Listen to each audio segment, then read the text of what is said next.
Tom is always proud of the difficult lessons. I'm just curious if you're softer as a poker teacher compared to a teacher working with children. No.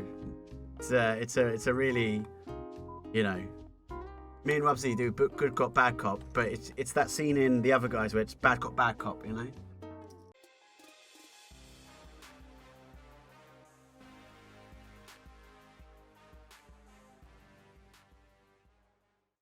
Pizzle. Hey Tom, good luck tonight, mate. Would you say 300 Chef is the toughest player in the fire and pool? I would say, in terms of all rounds, if you take everything together and you take volume and consistency and theoretical knowledge, quite a little, like, there's many different elements that make up a good poker player, right? So, if you were to ask me what I think my own strengths are, I would say from a kind of individual hand for hand, I would, without trying to sound too arrogant, I'd take myself above everybody. But in terms of like who's going to make more money grinding, most of the guys on the field will make more money grinding. I think 300 Chef's fantastic in terms of you take everything else into consideration. So he's got fantastic theoretical knowledge, he's got fantastic grind ability, he's really consistent, mental game's good, lots and lots of experience. This is sad, isn't it? Interesting jam. You's not you. Yeah, interesting. So yeah, I definitely think Grand Chef's definitely up there in terms of top 3, top 5, top whatever players, and it's hard to say exactly, like, but yeah. I would much rather play in a field which didn't contain him. You can say that. And he's hopefully going on holiday. Pretty standard spot to go for a triple barrel here. So what would our bluffs be? There'd be something like a 9-2.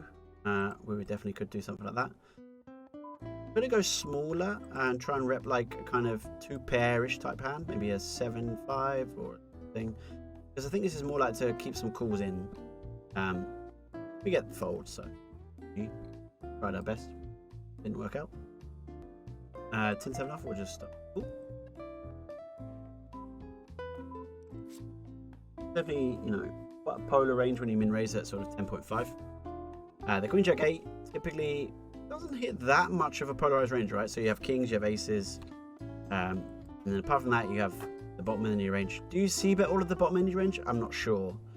The problem when we call here is we have just a gut shot, and any shoves on the turn we have to fold, and there is still queens, jacks of here.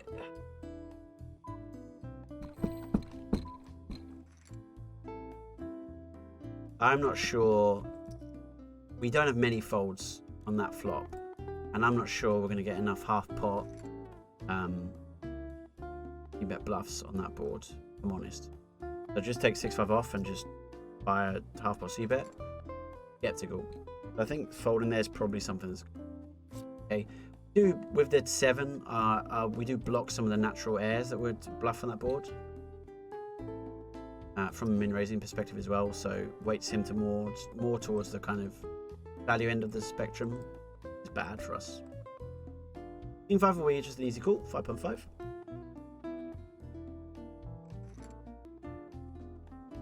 Okay, they're getting 10-9 off on his king, seems very standard. Getting a 10 for Millie. Trying to win the Millie, maybe next spin would be nice. We'll take it. We'll be in the Millie spin with him if you. Let's take a jam. We call. He can have anything he likes. We re-register after he hits a 3, and we hit the Millie. That's the dream. Okay. Already failed on the first bit, so now we're not going to hit it. That plan ruined. We'll jam the king 9. He'll call with king 8. We'll play again and hit the Millie. No.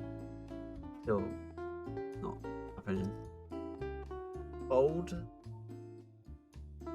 Okay, so far we've managed to predict the wrong thing happening every single street on every single action since being heads up.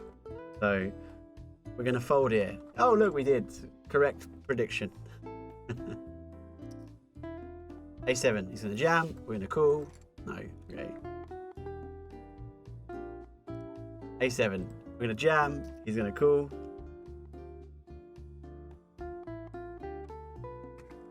No.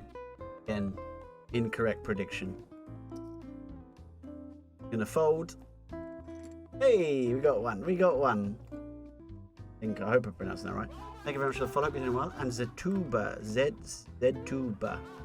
Thank you very much for the follow. Hope you're doing well as well. Let's see if we can win this spin in dedication to your new followers. No, we can't. Sorry. Got to keep going. Disaster.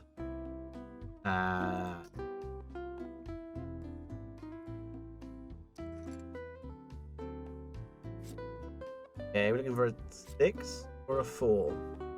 No 5, because that would give. Okay, play again, and we'll spin the million, as predicted. The second player to come along. This is pretty, like, there's some lineups you might want to open this. I won't typically do against regs, but certain opponents you could open those. Which is this? Why don't you hide the rabbit card stuff emojis, etc. on party? Just leave it for the fans, isn't it? People like to see the rabbits. Because look, we would have made Rivet a pair. We'd raise that. We'll start with check. I say sometimes, but randomizer says no, so computer says no, so not doing it. Could go for a bet, could go for a check. I'm going to go for a delay, I think, on board. Not ace. Good. Definitely ace. King, 8.5. I think 9 is about the cutoff where min raise, so just gonna. Not unfortunately, like, problem is the min raise is unbelievably strong. Like, will leave us to 6.5 behind. We have no fold equity. Cool. Back in the day, you could get away with min raising here. I don't think you can do it anymore. Like, in theory, you could be like, well, I'll just min raise a bluff. Like, yeah, maybe.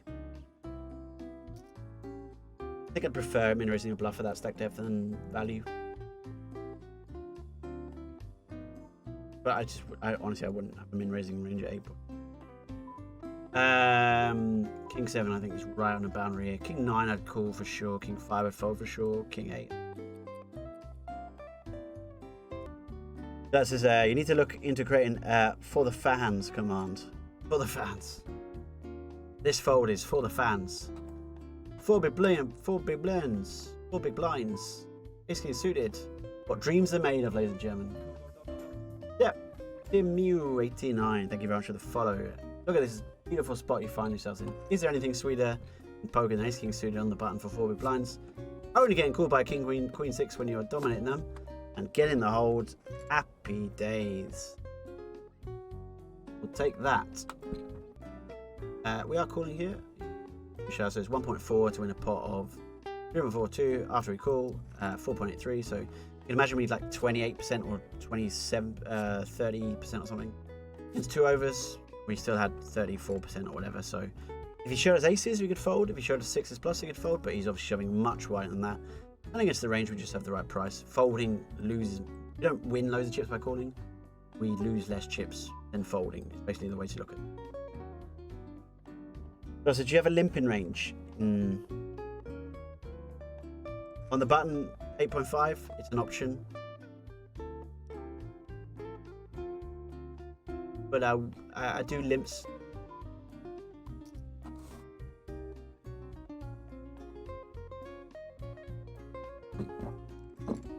Alright, we're jamming ace queen. We're looking for a king or an 8. We're looking for a running king or 8. We're looking for absolutely nothing. So our limping range is definitely an interesting idea, so I thank you for sharing that. We've discussed limping buttons before on this Twitch stream, and we've done it a couple of times. I think one of the more recent Team 6-1 YouTube videos has been about limping the button. There's pros and cons to it. There's not clear. There's some data, some population data suggesting certain hands are more favoured towards it, but still difficult to generate an example, and everyone's going to play a little bit different. So I'm open to ideas, and I'm open to experimentation in terms of button limping.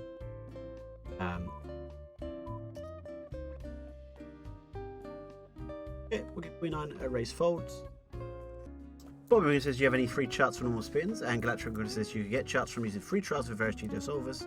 I would say that's probably the way to go in terms of getting some, I'd say, like initial ranges to be starting from. We've talked lots about charts and lots about playing a static strategy being harmful for your overall poker success. I promise you that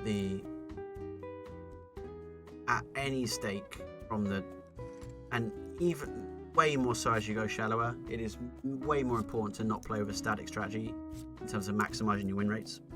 And so playing a static pre-flop strategy and a static post-flop strategy are two things that can really cap your win rate and prevent you from getting the most amount of chips. But from starting points, yeah, GTO solvers are definitely there and help you. What is a decent button range, not only for yourself, but also then to understand, of course, what other people are doing, how they are deviating. So if you see, for example, some idiot limping aces on the button at 9 big blinds, you'll be like, I think that's the GTO play, and you can think, how do I jump? Firebat says, take that Queen 6 suited. I assume with Ace King suited. Also, is it that bad to have a jam range with flush there? Throwing some there. I think so. I think you mean with when we face the check raise and jam turn, it's fine obviously to have a jam. It's just when you have the queen high flush there, you don't have to worry too much about protection, right? And if you're jamming there, that can only be good if you assume that your opponent has 0 bluffs when check 2. And I think in that spot, that would be an incorrect consideration. And when you have a hand as strong as that, if your only move is jam, I don't think you're going to be able to balance your air that well.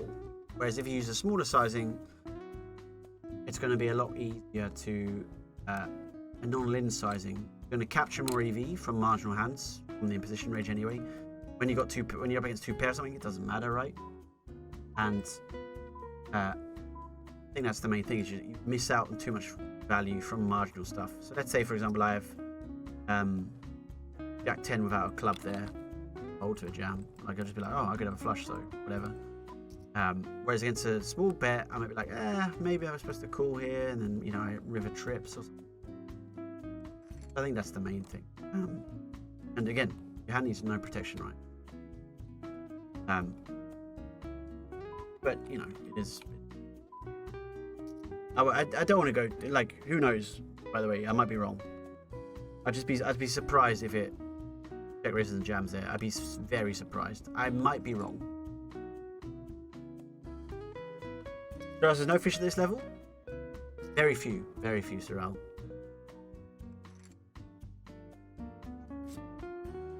Thank you for the follow, Pan PK.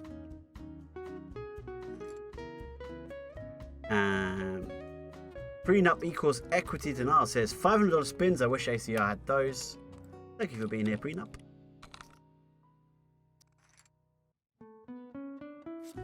Benjamin says, I'm trying to figure out what's going on here. It seems difficult. This is basically flip after flip. So Benjamin, this is definitely, you're taking a look at spin and go ultras. And so there's lots and lots of variance to this game, lots of pre-flop all-ins. You see the amount of decisions we have to make? A lot of them are just pre-flop, fold, shove, etc. So you are right that a majority of the game is all-in. There is still a significant amount of post-flop.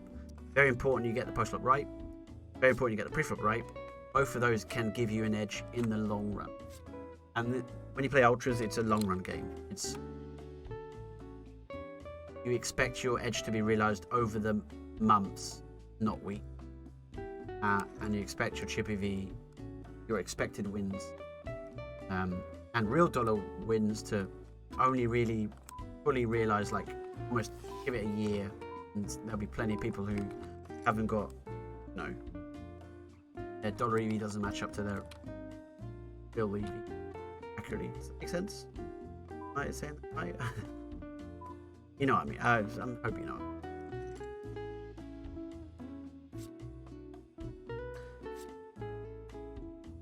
That says, maybe me going to bed will bring you more luck, Tomo. Catch you at the next one. Good luck, everyone. Gone to bed, and our friends made a flush, so that did not work. To wake up and never leave